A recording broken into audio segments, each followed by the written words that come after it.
Now we are looking at an application of sampling. It is statistical process control. It is a methodology that was developed to monitor, control, and improve products and services. It is said that in statistical process control, only 10% consists of statistics, and rest of the 90% is engineering and common sense. It is said so because we can statistically monitor a process mean and tell when the mean falls outside pre-assigned limits, but we cannot tell why it is happening. To answer this question, a knowledge of the process is required, and also problem solving skills are required. So these make up 90% part of the statistical process control. Okay, and when we are taking measurements of a process, these measurements start to vary or change over time. And these variations are of two types. If we can find out the cause of a variation and then correct it, such type of variation is called as assignable variation. Otherwise, if we cannot find out the cause of a variation, and hence we cannot control it or correct it, such type of variations are called as random variations. These variations are usually small and a result of some variations in the production environment. And a process that has only random variations is called as in control process. Now let me drag it to the side first. Now the first objective of SPC is to eliminate assignable causes of variations in the process. You remember, assignable causes are the ones whose cause can be found and hence can be fixed. So this is the first objective, to eliminate all the assignable causes that we can. And the second objective is to reduce the variations as much as we can in order to get the measurements of the process variable within the specification limits.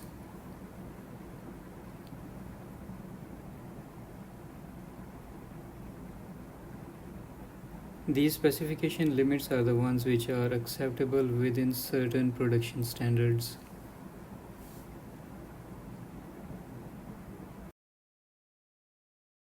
Okay, now once our process is an in-control process, the process variables are then monitored with control charts, and these charts can be used to check for variations in the process variable, and that might indicate some control problem. So on these control charts, statistics are actually plotted, and these statistics are calculated from samples which are randomly collected during the process after specified certain time intervals.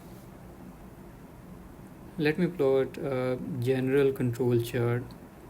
In this control chart, there is a central line which is mean value, and the dots that I'm plotting now, these are the sample means.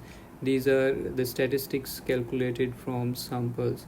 So these small dots or the sample means must have a random distribution about this line if the process that we are monitoring is an in-control process.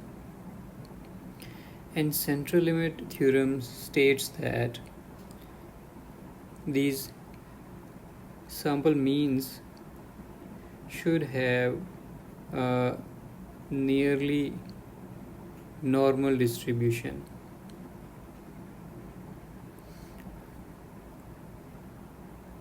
Like this. So these dots or sample means should have this normal distribution according to central limit theorem. And if it has normal distribution or approximately normal distribution, it means that all of the values of these sampling means will lie within 3 standard deviations of the mean value.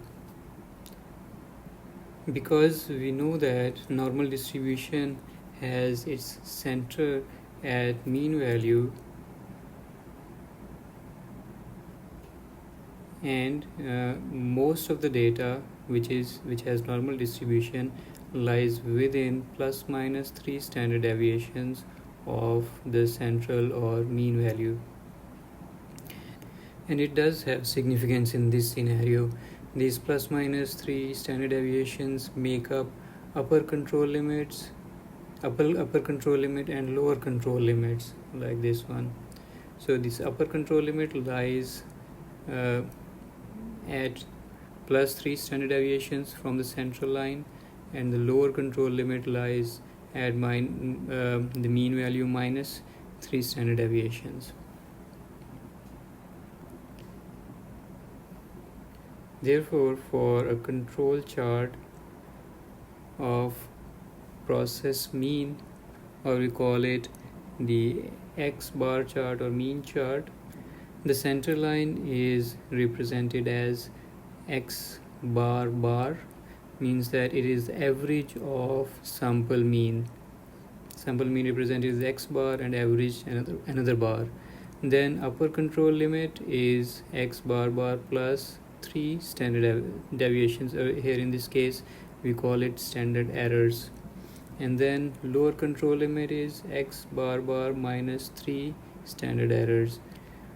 Here standard error is equal to S, which is standard deviation of samples, and divided by square root of n, where n is the sample size.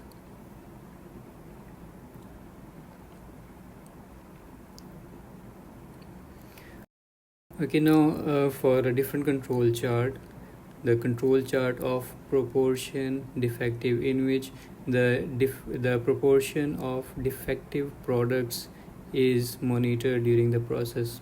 So, and that proportion is plotted on the control chart. It is called as P chart. P means the proportion.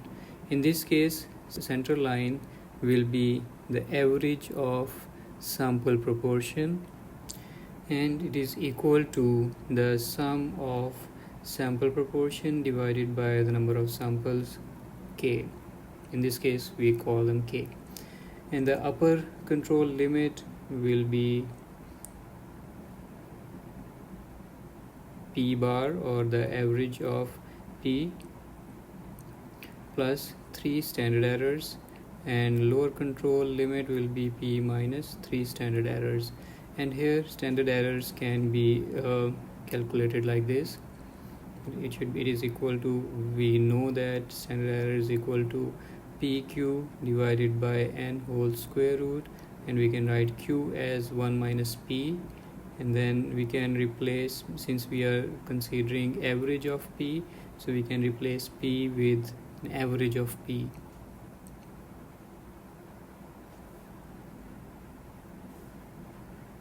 So this is the standard error in case of P chart, and S divided by square root of n is the standard error in case of X chart.